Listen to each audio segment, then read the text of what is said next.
कैसे हैं आप सभी? मज़ा में ना? तो आज हम बहुत दिनों बाद में मिल रहे हैं और मैं आज कहानियों के पिटारे के ढक्कन को खोलकर उसमें से एक बहुत सुंदर कहानी लेकर आई हूँ, छोटे से बच्चे की। लेकिन वो बच्चा स्कूल में तो आ गया है, लेकिन उसकी मित्रता एक आम के पेड़ के साथ हो गई। तो कैसे हुई ये बताती हूँ। वो बच्चा दूसरी जगह से एक छोटे से गांव में रहने आया और बच्चा रहने तो आ गया। उस स्कूल में भी उसके माँ बाप ने डाल दिया, गरीब थे। तो वो बच्चा के इतने कोई दोस्त नहीं बने, मित्र सखा नहीं बने, तो वो बहुत बेचैन रहता था। तो पास में ही एक बड़ा आम का पेड़ था। वो उस आम के पेड़ के पास में जाता, उसके साथ खेलता और उससे बातें भी करता। और वो आम का पेड़ उसकी बातें समझने लग गया और आम के पेड़ ने उसके साथ झूम झूम कर, जो डालियां होती है ना, झूम झूम कर उसके साथ मित्रता भी कर ली। अब एक दूसरे का बहुत बड़ा अपनापन हो गया। आम का पेड़ जब उसे देखता तो उसे अच्छा लगता और उसको भी आम के पेड़ के पास जाकर बहुत मजा आता। ऐसे करते करते बहुत दिन हो गए। अब वो सोचा कि मैं पढ़ाई करूं। रोज पढ़ाई करता था, फिर शाम को आकर खेलता था। धीरे धीरे वो बड़ा होने लगा। अब उसके स्कूल में भी दो चार फ्रेंड्स बन गए, तो उसे स्कूल वाले फ्रेंड्स भी अच्छे लगने लग गए और वो धीरे धीरे उसका आना कम हो गया। अब वो बड़ी क्लास में भी आ गया, लेकिन जैसे ही बड़ी क्लास में आया कि उसके पास अब आगे फीस के लिए रुपये नहीं थे। माँ बाप बोले, हम कहाँ से लाएं बेटा इतना पैसा। तो वो वापस से सुस्त उदास होकर वो उसी आम के पेड़ के नीचे आया। तो आम का पेड़ बोला, आओ आओ मेरे बाल सखा, मेरे मित्र आओ, बहुत दिन बाद में आए। तो वो बोला, क्या करूं, मैं अब बड़ा तो हो गया हूँ, पढ़ना भी चाहता हूँ, मुझे बड़ी स्कूल बड़ी कॉलेज में जाना है, लेकिन मेरे पास फीस देने के लिए पैसे ही नहीं है। तो बोला, अरे इतनी सी बात, ये देखो कितना मेरा बड़ा पेड़ और आम लटक रहे हैं, हरे भरे रसीले आम। अरे तुम इन्हें तोड़ लो, बोरी भर कर ले जाओ और मार्केट में बाजार में बेच दो, जो पैसे आएंगे फीस भर लेना। वो बहुत खुश हुआ। अरे मेरा सच्चा मित्र तो यही है, इसने मुझे मदद करने के लिए हाथ बढ़ाया। वो उसने आम तोड़े, बाजार गया, आम बेचे, बहुत अच्छे पैसे मिले, मीठे मीठे रसीले आम जो थे। और फिर बाद में उसने फीस भरी, बड़ी कॉलेज में गया, पढ़ाई करी, बड़ा हो गया। माता पिता ने उसकी अच्छी सी लड़की से शादी भी कर दी। लेकिन अब वो छोटा सा घर, उसमें रहे कैसे? उसे चिंता होने लग गई। नौकरी भी मिल गई, लेकिन उसे चिंता हुई कि मैं क्या करूं, इतने छोटे से घर में कैसे रहें। तो वापस उसी आम के पेड़ की उसको याद आई और अब वो बड़ा हो गया था। आया और आम के पेड़ के पास में आकर बैठ गया और बैठते ही आम के पेड़ ने बोला, अरे मित्र, तुम मेरे वही बाल सखा हो ना, लेकिन कोई बात नहीं, अब तुम बड़े हो गए हो।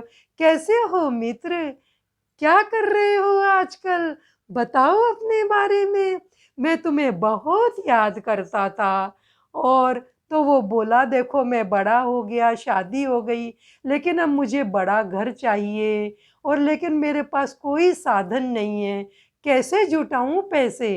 तो बोला, अरे चिंता की क्या बात है, मेरी इतनी डालियां हैं ना, तोड़ लो, ले जाओ, बेच दो, जो मिले अच्छा मकान बनाओ, तैयार करो। उसने वापस तोड़ लिया और मकान बनाया और फिर वापस सुखपूर्वक रहने लग गया। करते करते जिंदगी की दौड़ में वो बड़ा होता चला गया और वो आम का पेड़ कहीं पीछे छूट गया। अब आम का पेड़ बहुत उदास रहने लगा, एकदम उदास हो गया। बोला क्या करूं, मेरा मित्र तो अब आता ही नहीं है। कोई बात नहीं, लेकिन वो जब मित्र बड़ा हो गया, उसके बाल बच्चे हो गए और अब वो थोड़ा शरीर से बड़ा हो गया, बूढ़ा होने लग गया। अब उसे वो उस आम के पेड़ की याद आई। वो आम का पेड़ के पास आया और बोला, आप कैसे हो? तो आम के पेड़ ने बोला, अरे मित्र, तुम कितने सालों बाद में आए हो। मैं तुम्हें इतना याद करता था और रोज तुम्हें याद कर कर के आंसू भी बहाता था। क्या करूं मित्र, मुझे तुम्हारी बहुत याद आई। और वो आम का पेड़ भी रोने लग गया। इधर वो मित्र भी रोने लग गया। आम का पेड़ बोला, लेकिन मित्र मेरे पास अब कुछ नहीं है, मैं तुम्हें कुछ नहीं दे सकता। तो वह बोला, नहीं मित्र, आज मैं कुछ लेने नहीं आया, आज तो मैं तुम्हारे पास सिर्फ मिलने आया हूँ। और मैं मिलकर, मेरे मन की बात बोलकर तुम्हारे पास थोड़ी देर बैठूंगा, रहना चाहता हूँ। तो वो बोला, हाँ मित्र, मुझे बहुत खुशी होगी, बोलो मित्र बोलो। तो वो बोला, देखो मैं अब बड़ा हो गया, अब बाल बच्चे हो गए, लेकिन अब मैं अकेला पड़ गया और मुझे तुम्हारी याद आ गई। बोलो मित्र तुम कैसे हो? और वो लिपट गया और रोने लग गया। जैसे वो रोने लग गया, लिपट गया, वो मित्र, वो जो आम का पेड़ था ना, जो सूख गया था, अचानक उसके अंदर से छोटी छोटी कोंपले आई, पत्ते आए, वो हरा भरा हो गया। तो बच्चों, वो इतना खुश हुआ, वापस से उसकी डालियां झूमने लगी, आम, और वो बहुत खुश हुआ।